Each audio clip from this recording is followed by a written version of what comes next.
Mickey Cray had been out of work ever since a dead iguana fell from a palm tree and hit him on the head.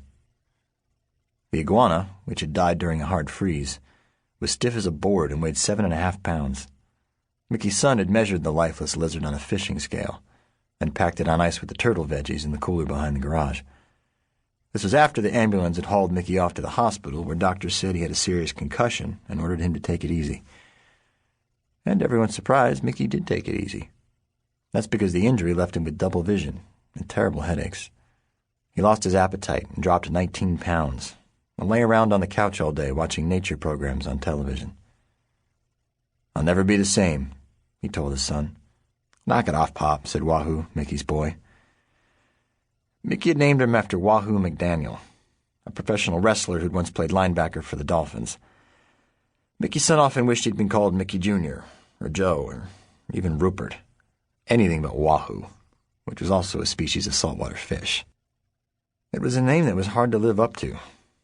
People naturally expected somebody called Wahoo to act loud and crazy, but that wasn't Wahoo's style. Apparently nothing could be done about the name until he was all grown up, at which point he intended to go to the Cutler Ridge courthouse and tell the judge he wanted to be called something normal. "Pop, you're going to be okay," Wahoo would tell his father every morning. "Just hang in there." Looking up with hound dog eyes from the couch, Mickey Cray would say, "Whatever happens, I'm glad we ate that bleeping lizard." On the day his dad had come home from the hospital, Wahoo had defrosted the dead iguana and made a peppercorn stew, which his mom had wisely refused to touch. Mickey had insisted that eating the critter that had dented his skull would be a spiritual remedy. "Big medicine," he'd predicted. But the iguana had tasted awful, and Mickey Cray's headaches only got worse. Wahoo's mother was so concerned that she wanted Mickey to see a brain specialist in Miami, but Mickey refused to go. Meanwhile, people kept calling up with new jobs, and Wahoo was forced to send them to other wranglers. His father was in no condition to work. After school, Wahoo would feed the animals and clean out the pens and cages. The backyard was literally a zoo. Gators, snakes, parrots, mynah birds, rats, mice, monkeys, raccoons, tortoises, and even a bald eagle, which Mickey had raised from a fledgling after its mother was killed.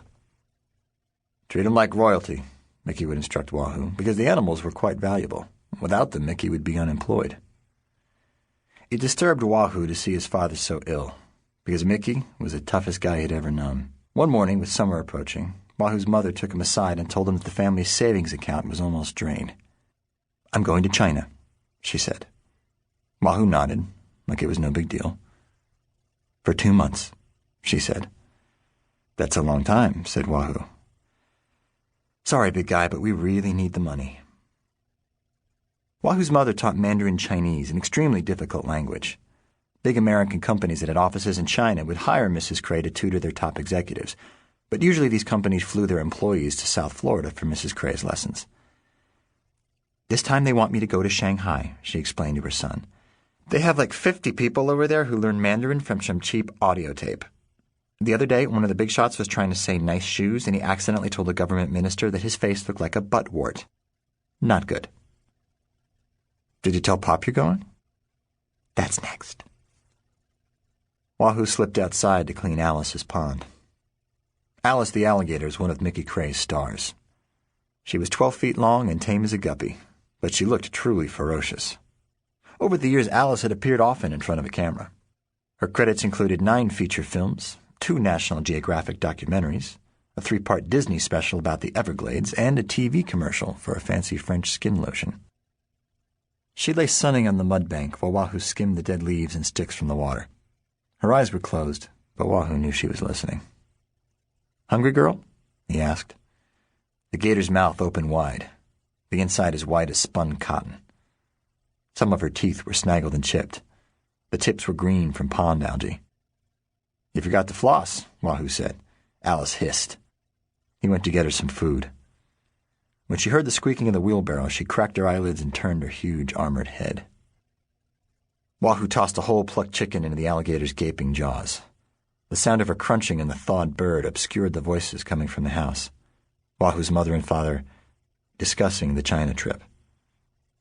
Wahoo fed Alice 2 more dead chickens, locked the gate to the pond, and took a walk. When he returned, his father was upright on the sofa, and his mother was in the kitchen fixing bologna sandwiches for lunch. "You believe this?" Mickey said to Wahoo. "She's bugging out on us." Pup or broke? Mickey's shoulders slumped. "Not that broke." "You want the animals to starve?" Wahoo asked. They ate their sandwiches, barely speaking a word. When they were done, Mrs. Cray stood up and said, "I'm going to miss you guys. I wish I didn't have to go." Then she went into the bedroom and shut the door. Mickey seemed dazed. "I used to like iguanas." "We'll be okay."